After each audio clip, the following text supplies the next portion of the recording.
Hi, welcome to CS70 Video Solutions for Homework 2. I'm Dixon Tsai, a reader for this course, and video solutions are meant to be a brief yet comprehensive supplement to the regular homework solutions, where I'll be showing you how I approach these problems and highlight some alternative solutions or subtleties to the concepts in the concepts that will help you guys understand the material a little bit better. If you have any feedback on these videos, search Video Solutions on Piazza, and I'll try my best to tune my video solutions to your needs. Let's get started. So here we are with the first problem, and the first thing you should notice is an n. When you're trying to prove stuff, if you see that this number has to be greater than or equal to 0 and have to be in the naturals because exponentiation is hard for matrices here, then this is a very good candidate for an inductive proof. And so let's begin with that. When you encounter a proof by induction, the first thing you want to do is make lots of examples. So here I'll make a quick example here. First row, first column, 1, first row, second column, 2, 0, 1. I'm breezing through the math because you could most likely see this on Stack Overflow. So the difference here is the 3. It's from this first row and second column, 0, 1. And so you can see that these people are the same, and these two numbers on the top right are different.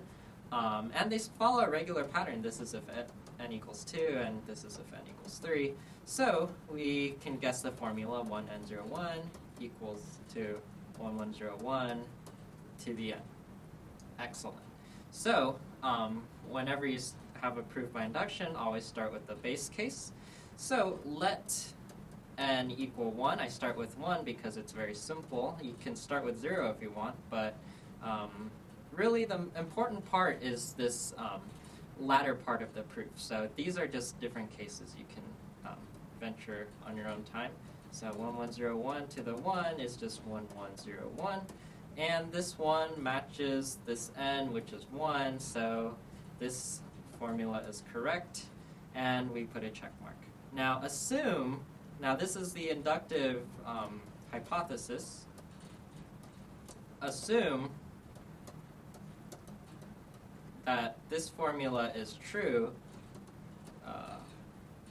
for any k.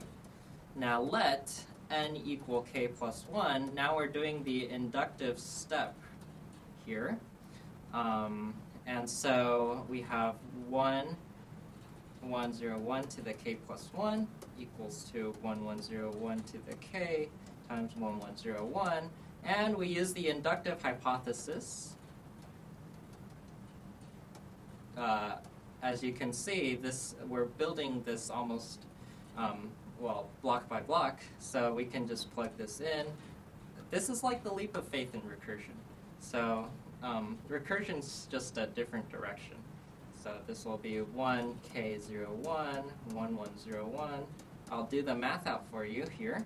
Equals to 1 plus 0. This is 1 plus k. This is 0 plus 0, and this is 0 plus 1. And so this simplifies to this. And, well, I forgot to say on the outset that we were looking for this to be 1k plus 101. So this is okay, we got this result, and that completes problem 1. Welcome to problem 2. This problem is very daunting, and rightfully so, based on your responses from Piazza, but a general strategy we can use here is we can break this problem down to smaller pieces, and it's a very good problem-solving strategy that will carry you far. Notice that there's a here, which means this is one out of many possibilities. When you think possibilities, you should think Booleans. And so we'll get back to this idea later. But also notice you have repeats, and you also have order involved. Now, one thing you can do with problems like these is you can take away one complication from this problem. So why don't we take away the order aspect from this problem and just consider sets without ordered pairs, but just elements first. So let A equal A. The only two possibilities here are 0, the empty set, sorry, and A. And if you expand this out, AB now, you have 0, A, and notice the interesting thing. When when we want to add B, all we have to do is add B to whatever already exists here. So B plus empty set is B, and B plus A is AB in no particular order. And so, as you can see, well, first, if we have A and B here, then we can ask the question, does A exist in here? So then, in one of these little sets here, so this is a true-false, and the same thing can be asked for B. Now you have false-false here, you have true-false, false-true, and true-true. Notice how this is just basically combining booleans together, which is just two possibilities squared equals 4. And now whenever you add an extra element, you're basically copying this entire set and adding C to everything, AC, BC, and ABC. And this is basically multiplying 2 to whatever you have, which is 2 to the 3. And notice how this is 3 elements, 2 elements, 1 element. So, sorry, this should be properly the cardinality. But, so then the total number of subsets of a given set looks like 2 to the n. And this is exactly the case. Intuition provides a good understanding for this phenomenon. And while the written solution has the mathematics, I won't dwell into this further. But we will use this number of subsets in a set in our later proof. Excellent. We walked through the fact that the number of subsets in a set is 2 to the n. And so now we can come back to our original problem of having order involved and trying to prove by induction there. So let A equal AB. This is a more logical base case, I feel, to work with. And the illustration's pretty nice. What we have, this is an example of the maximum binary relationship, where with all the elements in here. And what you can see is that there are n times n, so cardinality of A equals n equals 2. There are n times n ordered pairs, where you can mix an element from n with another element from n. It can be repeated, the order can be different, whatever.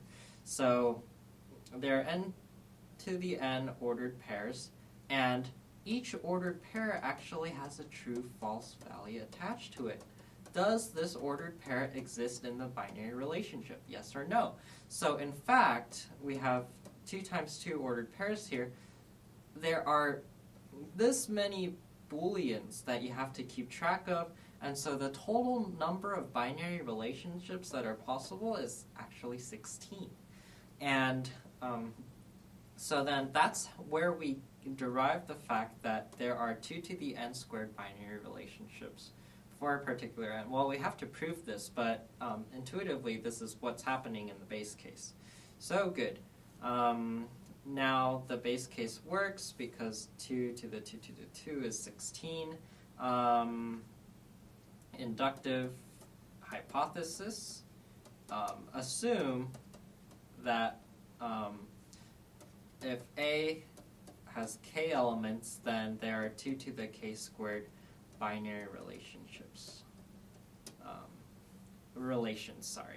Now the inductive step, suppose we have k plus 1 elements now. Now, for instance, here's A, B to whatever to k. This is very arbitrary, so this is just for illustration purposes. You have A, sorry. So for each element, you want to add a new, let's call this M. So you want to add a new M. So AM, BM, dot, dot, dot. You also have MA, MB, dot, dot, dot. So when you add a new element, you can see that you need to do this 2 times here for the, if M comes last or if M comes first, times whatever we had originally, 2k, and we also need to consider the repeat here, MM. So we have 2k plus 1 new ordered pairs. And remember the fact that each ordered pair had a Boolean. So we end up with 2 to the 2k plus 1 new elements. And now, since we want to multiply this new element set with the original element set, this will be 2 to the 2k plus 1 times 2 to the k squared. And we use our inductive hypothesis here. This is the old set. This is the new set. And so when you multiply them together, you get 2 to the k squared plus 2k plus 1, which is equal to 2 to the k plus 1 squared. And this proves your inductive hypothesis for k equals 1. And this completes our inductive proof for problem 2. So as you can see, splitting up this problem into the easier non-ordered problem really helped us intuition-wise to tackle this problem, which, as you can see, is much harder with the order causing this n squared. Excellent. This was a really good problem, and hopefully if you got this problem, you should do well on the test. We shall see.